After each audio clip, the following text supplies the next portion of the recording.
সুপ্রিয় শিক্ষার্থীরা, আশা করছি ভালো আছো। অনলাইন ক্লাস তোমাদের স্বাগতম। আজকে তোমাদের বাংলা ক্লাস নিয়ে আমি হাজির হয়ে গেলাম। বাংলা ক্লাসে আজকে তোমাদের আমি পড়াবো হাতি আর শিয়ালের গল্প। তোমাদের এর আগে আমি স্কুলে 3টে টপিক পড়িয়েছিলাম, মানে মূল টপিকগুলো পড়িয়েছিলাম। আমাদের যে এই দেশ, এই মানুষ, সংকল্প, সুন্দরবনের প্রাণী, এই 3টে অংশ নিয়ে আমরা স্কুলে আলোচনা করেছিলাম। এবং যুক্তবর্ণ কিভাবে খুঁজে বের করবে, কিভাবে ভাঙতে হবে, শব্দ গঠন কিভাবে করবে, বাক্য কিভাবে করবে, এগুলো সহ করে দিয়েছিলাম। অনুচ্ছেদ থেকে কিভাবে প্রশ্ন তৈরি করবে সেটা সম্পর্কেও ক্লাসে অবগত করেছিলাম এবং প্র্যাকটিসও করেছিলাম ক্লাসে। তো আজকে আমরা যেহেতু হাতি আর শিয়ালের গল্প পড়বো, তো তোমরা একটু মনোযোগ সহকারে দেখো। পেজ নাম্বার 16তে দেখো, আমি খুলে রেখেছি বইয়ে। পেজ নাম্বার 16তে সবাই চলে যাও এবং সিডব্লিউ খাতা হাতের কাছে রাখো। যা বলবো সেগুলো নোট ডাউন করবে। সে অনেক অনেক দিন আগের কথা। চারদিকে তখন কি সুন্দর সবুজ বন, ঝোপঝাড় আর দিগন্তে ঝুঁকে পড়া নীলাকাশের ছোঁয়া। দিগন্ত মানে কি? প্রান্তরের শেষে আকাশ, যেখানে কি মাটির সাথে মিশে গেছে। প্রান্তরের মাটির যেখানে শেষে মনে হয় যে আকাশ কি হয়ে গেছে, মাটির সাথে মিশে গেছে, এরকম মনে হয়। এটাকে কি বলা হয়? দিগন্ত বলা হয়। এরকম দিনগুলোতে মানুষেরা থাকতো লোকালয়ে আর পশুরা জঙ্গলে। লোকালয় মানে কি? যেখানে মানুষের বসতি, সেটাকে মূলত লোকালয় বলা হয়ে থাকে। এবং পশুরা কোথায় থাকে? মূলত আমরা জানি পশুরা জঙ্গলে থাকে। মানুষ তখন একটু একটু করে সভ্য হচ্ছে। সভ্য মানে কি? মানে উন্নতির দিকে আস্তে আস্তে ধাবিত হচ্ছে। আমরা এখন যে পর্যায়ে দাঁড়িয়ে আছি, এগুলো কিন্তু একদিনে হয়নি। আমাদের মানুষ অতটা সভ্য ছিল না। আমরা আস্তে আস্তে কি করেছি? সভ্য হয়েছি, সব বিষয় সম্পর্কে অবগত হয়েছি। কি করে সবার সঙ্গে মিলে মিশে থাকা যায়, কি করে সবার সঙ্গে মিলেমিশে থাকা যায় শিখছে সেই সব নিয়ম কানুন। কি করছে তখন মানুষ? আস্তে আস্তে কি করছে? কিভাবে একসাথে থাকা যায়, কিভাবে কি এই যে আমাদের আদব কায়দা, চলাফেরা, সবগুলো আস্তে আস্তে তখন শিখছে মানুষ। ওদিকে বনে বনে তখন পশুদের রাজত্ব। হাজার রকমের প্রাণী, অসংখ্য পাখালি বেশ শান্তিতেই কাটছিল বনের পাখি আর প্রাণীদের দিনগুলো। ওদিকে কি করছে? বনের মধ্যে পশুদের রাজত্ব চলছিল এবং কি সবাই একসাথে কি তখন মিলেমিশে থাকতো। প্রাণীরা বেশ শান্তিতে কি করছিল? তাদের দিনগুলো কাটছিল। কাদের? বনের পশু পাখিদের। কিন্তু একদিন হলো কি তারা খেয়ে মস্ত একটা হাতি এই বনে ঢুকে পড়লো। একদিন কি করলো? একটা বড়, মস্ত মানে অনেক বড় একটা হাতি তারা খেয়ে কি করলো? বনে ঢুকে পড়লো। হাতিটার সে কি বিশাল শরীর, পাগুলো বটপাকুর গাছের মতো মোটা। বটপাকুর গাছের যে গোড়াগুলো আছে সেগুলো মতো কি মোটা মোটা, একদম মানে মোটা। হাতির পাগুলো মোটা থাকে, তাই কি করা হয়েছে? বটপাকুর গাছের সাথে তুলনা করা হয়েছে এটাকে। সুর এতটাই লম্বা যে আকাশের গায়ে গিয়ে বুঝি ঠেকবে। ওর যে হাতের লম্বা সুর থাকে সেটা অনেক লম্বা ছিল, যেন মনে হয় কি আকাশের সাথে ঠেকবে, মানে একটু তুলনা করা হয়েছে এখানে, রূপকথা ব্যবহার করা হয়েছে এখানে। তার অহংকার মেজাজটাও কি দারুণ তিরিক্ষি। তার ছিল কি প্রচুর অহংকার, মানে কি দম্ভ। অহংকার মানে কি দম্ভ, মানে সে মনে করে সে সবকিছুই পারে। এটাকে কি বলা হয়? মূলত অহংকার বলা হয়ে থাকে। ওর মেজাজটাও কি ছিল? খুব তিরিক্ষি ছিল। তিরিক্ষি মানে কি খুব খারাপ মেজাজ ছিল ওর। তো যেই না হাতিটার ওই বনে ঝোঁকা, অমনি শুরু হয়ে গেল তোলপাড়। যাদের কি করছে? সে তোলপাড় শুরু করে দিয়েছে। নতুন অতিথি এসেছে, সবাই স্বাগত জানানোর জন্য প্রস্তুত হচ্ছে। কিন্তু ওই দুষ্টু হাতিটার সে কি তুলকালাম কাণ্ড। সে কি করছে? সে একটু ভালো ব্যবহার করবে সেটা না, সে কি করছে? সে দুষ্টু হাতিটা চারিদিকে তুলকালাম শুরু করে দিয়েছে, চিৎকার চেঁচামেচি শুরু করে দিয়েছে, ভাঙচুর শুরু করে দিয়েছে। খুব জোরে গলা ফাটিয়ে দিল প্রচন্ড একটা হুঙ্কার। সে কি করলো? একটা বড় করে একটা হুঙ্কার, চিৎকার দিল। থর থর করে কেঁপে উঠলো সমস্ত বন। কি করলো? থর থর করে বনটা কেঁপে উঠলো, এরকম মনে হলো। গাছে গাছে পরম নিশ্চিন্তে বসেছিল পাখি, তারা ভয়ে ডানা ঝাপটাতে শুরু করলো। মাটির তলায় লুকিয়ে ছিল যে ইঁদুর, গুবরে পোকার দল। তারা বুঝতে চাইলো কি এমন ঘটলো যে এমন করে কেঁপে উঠলো মেদিনী। মেদিনী মানে কি? পৃথিবী। মেদিনী শব্দের অর্থ কি? পৃথিবী। মানে কি এমন হলো যে কেঁপে উঠলো পৃথিবীটা। হাতিটা এমন ভাব করতে শুরু করলো সেই বুঝি বনের রাজা। সে এমন ভাব করছে, সে কি মনে হচ্ছে? মনে হচ্ছে সে সেই বনের রাজা। গুরু গম্ভীর ভারিক্কি চালের কেশর দোলানো অমিত শক্তিধর সিংহ। সে কি করছে? অনেক লম্বা লম্বা, সিংহের কি থাকে? অনেক লম্বা লম্বা কেশর থাকে, মানে যে চুল থাকে তোর মুখে, গায়ে। তারপর কি তার প্রচুর শক্তি, শক্তিধর মানে কি ওর প্রচন্ড শক্তি সিংহে।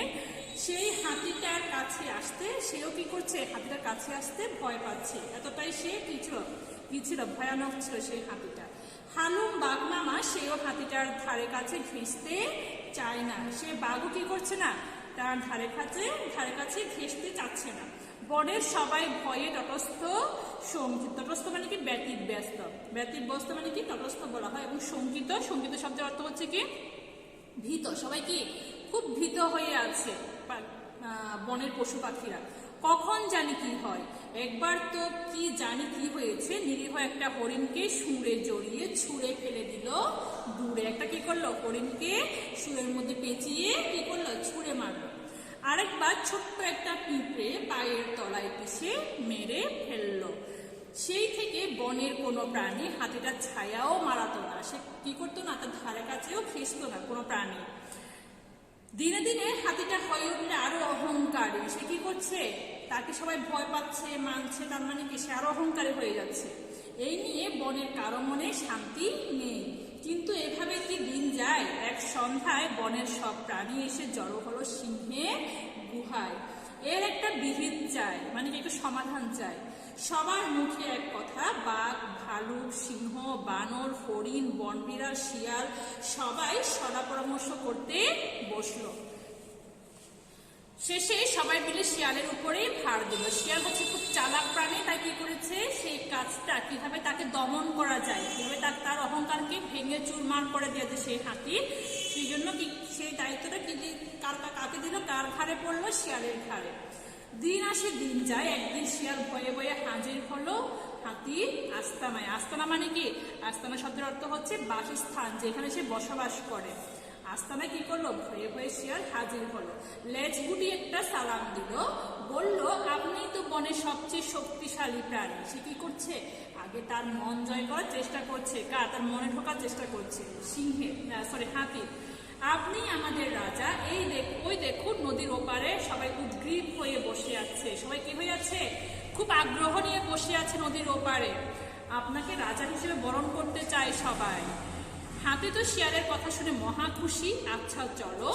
নদীর পাড়ে এসে শিয়াল বলল, এই আমি নদীর সাঁতরে পার হচ্ছি। শিয়াল কি বলছে, আমি নদীর সাঁতরে নদীটা পার হয়ে যাচ্ছে, আপনিও আসুন। এই বলে শিয়াল নদীতে দিল ঝাঁপ। হাতি ভাবলো, পুচকি শিয়াল যদি নদী পার হতে পারে, আমি পারবো না কেন? সে ছোট্ট একটা শিয়াল, সে যদি কি করতে পারে, নদীটা পার হতে পারে, আমি কেন পারবো না? সে নদীতে নেমে পড়লো, কিন্তু মস্ত বড় তার শরীর আর কি ভারী। হাতিটা নদীর পানিতে পা দিল, অমনি তার ভারী শরীর একটু একটু করে তলিয়ে যেতে থাকলো। তলিয়ে যেতে যেতে হাতি বলল, শিয়াল ভাইয়া আমাকে বাঁচাও। শিয়াল ততক্ষণে নদী পার হয়ে তীরে উঠে এসেছে। বনের সমস্ত প্রাণী তার পেছনে এসে দাঁড়ালো। সে বুঝতে পারেনি যে তার যেহেতু একটা বড় একটা শরীর, সে কিভাবে ওই নদীটা পার হবে, তার পক্ষে ওই নদীটা পার হওয়া সম্ভব না, সেটা কিন্তু সে বুঝে উঠতে পারেনি। তার মানে কি, সে অনেক বোকা ছিল হাতিটা। শিয়াল হাতিকে বলল, তোমাকে বাঁচাবো আমরা? এতদিন তোমার অত্যাচারে আমরা কেউ বনে শান্তিতে ঘুমাতে পারিনি, তোমাকে শাস্তি দেওয়ার জন্যই তো নদীতে নিয়ে এসেছি। বনের যত প্রাণী ছিল সবাই শিয়ালের কথায় প্রতিধ্বনি দিয়ে সমস্বরে মানে কি সমকণ্ঠে, এক কণ্ঠে বলে উঠল, ঠিক বলেছ শিয়াল ভাইয়া, আর দেখবো না হাতির ছায়া, আমরা এখন মুক্ত স্বাধীন, নাচছি সবাই তাভিন তাভিন। মানে কি, এটা হচ্ছে কি বেশি অহংকার করা ঠিক না, অহংকার হচ্ছে পতনের মূল, এই হচ্ছে এটার মূল বাক্য। এখানে কিছু কি দিয়ে আছে দেখো, এখানে কিছু শব্দার্থ দেওয়া আছে। শব্দগুলোর অর্থগুলো কিন্তু এই যে বইয়ের পেছনে আমি ক্লাসে বলে দিয়েছিলাম, শব্দগুলো কিন্তু কি অর্থগুলো বইয়ের পেছনেই দেওয়া আছে। যেমন ধরে এখানে কি আছে, দিগন্ত। দিগন্ত শব্দের অর্থ কি বলেছে, প্রান্তরের শেষে আকাশ যেখানে গিয়ে মাটির সঙ্গে মিশে গেছে বলে মনে হয়। তোমরা হয়তো লক্ষ্য করতে পারো, আমি কিন্তু কথার ফাঁকে ফাঁকে কি করেছি, ফাঁকে ফাঁকে অর্থগুলো বলেছি। অহংকার শব্দের অর্থ কি, অহংকার শব্দের অর্থ হচ্ছে দম্ভ, যেটাকে বলে নিজে অনেক বড় কেউ এরকম মনে করে। যদি এখানে যে এক কথায় প্রকাশ আসে, শব্দার্থ শেখার ক্ষেত্রে একটা কথা মনে রাখবে, দেখো আমি ক্লাসে বলেছিলাম সেটা, শব্দার্থের ক্ষেত্রে শব্দার্থ শিখলে তুমি ওখান থেকে সমার্থক শব্দও পাবে, পাশাপাশি এক কথায় প্রকাশও পেতে পারো। যেমন ধরো এখানে আছে নিজে অনেক বড় কেউ মনে করে, এরকম এরকম মনে করে, তাহলে কি লিখবে? এটা এক কথায় প্রকাশে কি লিখবে? অহংকার লিখবে। যদি আসে কি অচেনা স্থান, তুমি কি লিখবে? অচিনপুর। মানে এরকম যদি আসে পরীক্ষায়, তাহলে কি কি করবে? তুমি এখান থেকে এক কথায় প্রকাশও লিখতে পারো, পাশাপাশি সমার্থক শব্দ লিখতে পারো। আমি আগেই বলেছি সমার্থক শব্দের ক্ষেত্রে দুটো করে অর্থ লিখবে, সমার্থক শব্দের ক্ষেত্রে দুটো করে অর্থ লিখবে। আর যদি এক কথায় প্রকাশ আসে, মূলত এখানে যে বড় বড় বিভূষণ ধর্মী যেগুলো কি আছে শব্দার্থ আছে, ওখান থেকে মূলত এক কথায় প্রকাশটা আসে। যেমন ধরো আমি একটা এক্সাম্পল দিচ্ছি, যার মূল্য নির্ধারণ করা যায় না, এটা এক কথায় প্রকাশ আসে, তোমরা কি লিখবে? অমূল্য। এইভাবে কি করতে পারে? এক কথায় প্রকাশও এখান থেকে তুমি চাইলে কি পেতে পারো। তার জন্য কি করতে, তার মানে কি আমরা শব্দটা পড়লে সমার্থক শব্দও পাবো, পাশাপাশি এক কথায় প্রকাশটাও পাবো। দেখো আমি এখানে শব্দার্থ, সমার্থক শব্দ, মানে শব্দার্থ প্লাস সমার্থক শব্দ প্লাস এক কথায় প্রকাশ, তিনটা জিনিস এখানে পেয়ে যাচ্ছ। একটা শব্দার্থ পড়লে কি হচ্ছে? মানে তিনটা বিষয় এখানে তোমার কি হবে? চর্চা হবে। আশা করি আমি বুঝতে পেরেছি এই ক্ষেত্রে এটা। তারপরে যেমন ধরো তিরিক্ষি, তিরিক্ষি শব্দের অর্থ কি? তিরিক্ষি শব্দ তো খারাপ মেজাজ। তিরিক্ষি শব্দের অর্থ কি? খারাপ মেজাজ। আবার অহংকার, অহংকারে কি হতে পারে? গর্বও হতে পারে, বা অহংকার মানে কি নিজেকে নিয়ে সে খুব গর্ব করে, দম্ভ করে, ঠিক আছে। তারপরে হচ্ছে কি তুলকালাম কাণ্ড, তুলকালাম কাণ্ড এলাহি কাণ্ড। আমাদের এলাহি কাণ্ড বলি, মানে আমাদের বাগধারাতে আমরা বলি কি এটা বিরাট আয়োজন বলি, এলাহি কাণ্ডকে মূলত তুলকালাম কাণ্ড বা এলাহি কাণ্ড। তারপরে হচ্ছে কি হুঙ্কার, হুঙ্কার মানে কি? চিৎকার। হুঙ্কার শব্দের অর্থ কি?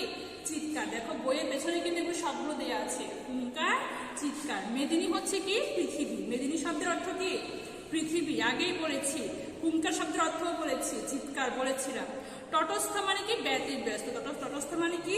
ব্যতিব্যস্ত। দেখো দেখো এখানে তটস্থ দেওয়া আছে, ব্যতিব্যস্ত। একটু বানানটা ভালো করে দেখবে, বানানের ক্ষেত্রে তোমার কি হয়, তুমি হয়তো লিখেছো ঠিকই কিন্তু বানানটা ভুল, ও ক্ষেত্রে কিন্তু আমি নাম্বার দিতে পারবো না ওখানে।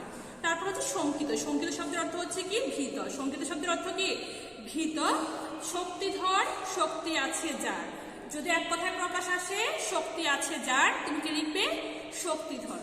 যদি এক কথায় প্রকাশ আসে শক্তি আছে যার, যেমন ধরো আমি এখানে একটা শব্দ দিচ্ছি, ধরো এক কথায় প্রকাশ আসলো শক্তি আছে যার, তুমি কি লিখবে? এটা এক কথায় প্রকাশে কি লিখবে? শক্তি ধর, শক্তি ধর। এভাবে কি করতে পারো? এক কথায় প্রকাশটাও এখান থেকে শিখতে পারো। এরপরে হচ্ছে কি আস্তানা। আস্তানা মানে কি? থাকার জায়গা, যেখানে সে থাকে, বাসস্থানের জায়গা, বসবাসের জায়গাকে কি বলে? আস্তানা বলে থাকে। এরপর হচ্ছে কি উদ্গ্রীব। উদ্গ্রীব শব্দের অর্থ কি? খুব আগ্রহী, খুব আগ্রহ নিয়ে যে বসে থাকে সেটা হচ্ছে কি? উদ্গ্রীব। আর সমস্বরে হচ্ছে কি? একসঙ্গে শব্দ করে, একই কণ্ঠে, একসাথে শব্দ করে বা একই কণ্ঠে। আমি কিন্তু পড়ার ফাঁকে ফাঁকে কিন্তু অর্থগুলো করে দিয়েছিলাম, তোমরা হয়তো লক্ষ্য করেছো। তো এই গেল তাহলে আমাদের শব্দার্থ পড়েছি। তার শব্দটা পড়লে সমস্ত শব্দ হবে, পাশাপাশি এক কথায় প্রকাশও পাবে। এগুলো কি করবে? চর্চা করবে, এবং এই যে সমস্ত শব্দগুলো আছে এগুলো কি করবে? HW করবে। এগুলো কি করবে? সমার্থক শব্দ HW করবে, শব্দগুলো কি করবে? HW করবে, ঠিক আছে। এরপরে হচ্ছে বিরাম চিহ্ন। এই যে গদ্যাংশ থেকে কি আসতে পারে? বিরাম চিহ্ন আসতে পারে। যেমন ধরো আমি তোমাকে এখান থেকে যে পড়ালাম, এখানে অনেক দাঁড়িয়ে পড়ে, যেমন এখান থেকে এতটুকু পরিমাণ পরীক্ষায় দিলাম, ও ক্ষেত্রে কোথায় দাঁড়িয়ে আছে, কোথায় কমা বসেছে, এগুলো প্রতিটা লাইন ধরে ধরে অনুশীলন করবে বাসায়। দেখো বিরাম চিহ্ন কি লিখেছে? গদ্যাংশ অনুশীলন। তার মানে কি? বিরাম চিহ্নের ক্ষেত্রে এই মূল বইটা কি করতে হবে? তোমাকে চর্চা করতে হবে। এই মূল বইটা কি করতে হবে? চর্চা করতে হবে। চর্চার কোনো বিকল্প নেই। যুক্ত বর্ণের ক্ষেত্রে ঠিক একই কথাই বলবো, ক্লাসে করে দিয়েছিলাম। যুক্ত বর্ণগুলো এখান থেকে খুঁজে খুঁজে বের করে যুক্ত বর্ণগুলোকে ভেঙে শব্দ গঠন করে বাক্য রচনা করতে হবে। ক্লাসে অনুশীলন করেছিলাম তিনটা বিষয় নিয়ে। দেখো যেমন হাতিয়া শেয়ারের গল্প, এই যে গল্পের মধ্যে এখানে লয় প একটা আছে, তাই না? এটা ক্লাসেই বলেছিলাম, ল যোগ ল হসন্ত যোগ প সমান গল্প, বা একটা বাক্য রচনা করতে পারে, আমরা সবাই মিলে গল্প করি।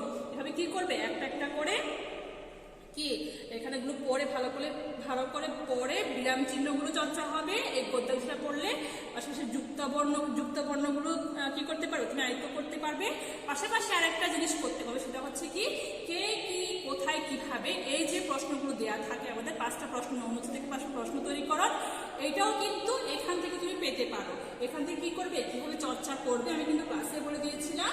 এখানে কি করতে পারো, এগুলো এখান থেকে চর্চা করতে পারো। অনুচ্ছেদ থেকে প্রশ্ন তৈরিকরণ এই অংশটাও কি হতে পারে, এখানে যুক্ত হতে পারে।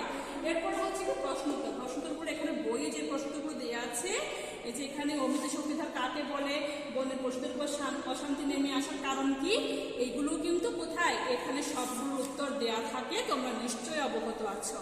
কারণ বইয়ের বাইরে থেকে কোনো প্রশ্নই হয় না, মূলত বইয়ের ভিতর থেকে কি হয়, সব ধরনের প্রশ্ন হয়ে থাকে। আমাদের যে রচনা আছে, চিঠি আছে, ফর্ম পূরণ আছে, এগুলো আমি তোমাদের যে বাংলা সেকেন্ড পার্ট ক্লাস হবে সেই সময় বলে দেবো কি কি পড়বে না পড়বে। আপাতত তোমরা এই টপিকটা ভালো করে পড়বে।